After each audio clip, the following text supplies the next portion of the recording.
Okay, so in an earlier video, we talked about different types of shoes that you wear when you're riding a bike. And since people ride bikes in very different ways, there's also pedals to consider depending on the way you ride. So I'm going to show you some pedals and sort of what their function is. I'll start with road pedals. This is a typical road pedal.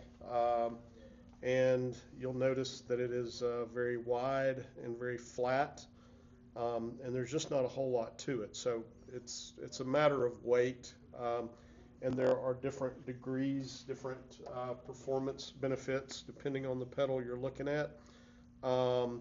If, for example, we've got three Shimano pedals here, we've got a Shimano 105, a Shimano Ultegra, and a Shimano Dura-Ace. And as we compare one to the other, you'll find that the Dura-Ace is the lightest and it's also the lowest profile, which anytime you can save rotating weight on a shoe, a pedal, you're actually enhancing the performance of your bike, and you're able to maybe spin the cranks faster, more freely. And a lower profile pedal also helps with cornering. If you're really digging hard into a corner, you can go a little deeper with the Dura-Ace than you could the 105 if you were doing a comparison there. You'll notice we also have a model set up here to kind of demonstrate the way that the pedal, the cleat, and the shoe all work together. And this would be a very similar setup to the way a pedal system would sit on your bike when you're getting ready to kind of put your foot in there. So in order to come out of this pedal, I'm going to just turn my ankle in a very exaggerated way to allow my foot to come out, and you'll notice the cleat is bolted to the bottom of the shoe. And it's very important to have this bolted in a certain way.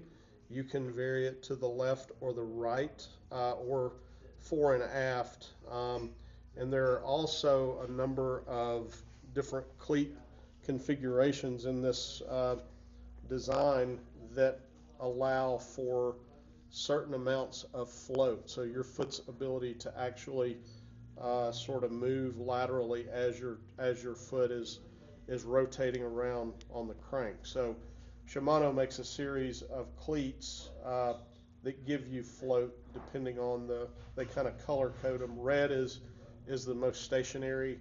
Blue, I think, gives you 2 degrees of float, and then they do a yellow tipped cleat that gives you 6 degrees of float. So depending on how your foot moves biomechanically, and also the placement of the cleat, you would tie that probably to your bike fit. So if you had, for example, some knee issues that needed to be worked out, you can vary the placement of the cleat.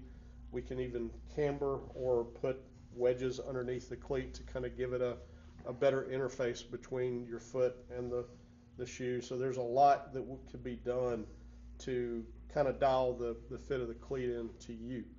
But this is the most common. This is a very, very stiff shoe, a larger cleat, which helps, particularly when you're sprinting or climbing. A cleat of this size is going to give you a really good interface and allow you to do those things much more effectively.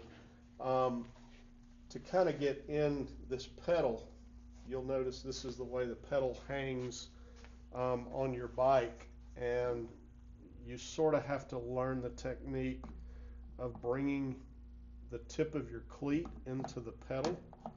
And once you sort of make that connection in the front part of the pedal, you simply push down with your body weight, and you'll hear this big snap.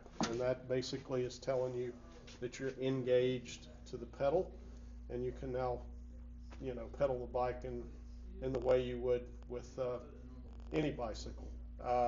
So this is probably, in terms of clipless pedals, I would say most road riders, as you progress in the sport, this is probably one of the first things you're going to buy as an upgrade to just make your riding a little more powerful, more efficient, and in a lot of cases more comfortable, because a stiff shoe really gives your foot the support it needs, and you don't get pain in your arches from the shoe flexing like a regular tennis shoe or sports shoe might. So this being very, very stiff actually makes riding more comfortable. Um, if we were going to look at a mountain bike cleat, you'll notice that it's, or pedal and cleat, it's going to be very different. This is a typical pedal, and you'll notice that there are binders on both sides of the pedal.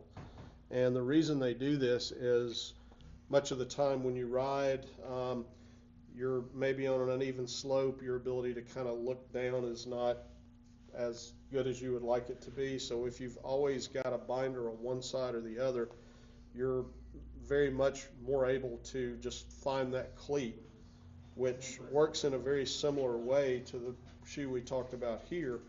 You're simply putting the nose of the cleat down in the front part of the pedal, and then the cleat snaps into this binder here. So exact same movement. This pedal also has the ability to shed mud.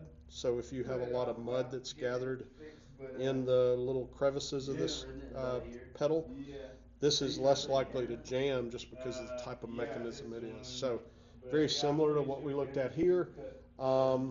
This cleat typically does sit in a sort of a valley that's made into the bottom of a mountain bike shoe. So it is a much more walkable system than we have with the road system, which is very, very difficult to walk in. So that is our mountain bike pedal. Okay, so some other pedals that you can consider depending on the type of riding you're doing. This is a real common, they call it a platform pedal. It comes with these little spikes or studs that stick out on the pedal and give your just regular shoe, in a lot of cases, a really grippy surface to latch onto that pedal with. And another popular road pedal is the Speed Play, which is a little different than what we looked at in this design. And basically with this, you have more rotation as far as your foot's ability to come out at different points. Your foot can rotate farther or a lesser amount depending on where you adjust the cleat that goes with this. And it's also really good for people that maybe need a little extra attention with a bike fit. Maybe there's something unusual going on with their foot or their knee that allows them more adjustment, and this pedal will give you the ability to do that. Okay, everybody, there you have it. Eric explained it. Remember to like, share, and subscribe. Appreciate you guys. Thanks.